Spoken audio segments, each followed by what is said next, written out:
Jesus and his disciples gathered in an upstairs room to celebrate the Passover meal, a special holiday that reminded them of how God had rescued their ancestors from Egypt. The room was warm and cozy, with lanterns glowing softly against the walls. A long table was filled with bread, fruit, and cups of wine. Before they began the meal, Jesus did something completely unexpected. He got up from the table, tied a towel around his waist, and poured water into a bowl. Then he began washing the disciples' feet one by one.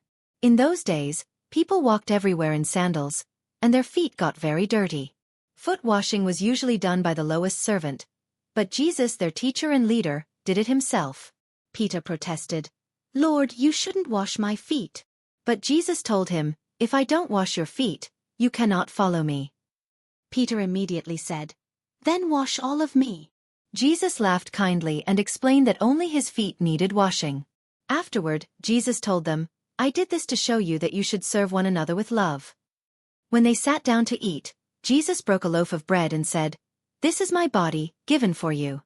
Whenever you eat it, remember me." Then he lifted a cup of wine and said, "This is my blood, poured out to forgive sins. Whenever you drink it, remember me."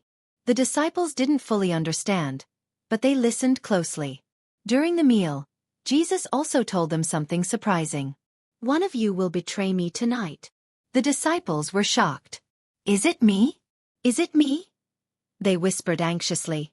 Jesus nodded toward Judas, who quietly slipped out of the room.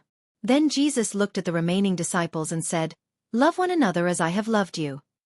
He promised that although he would leave them soon, he would send a helper, the Holy Spirit, to comfort them and guide them.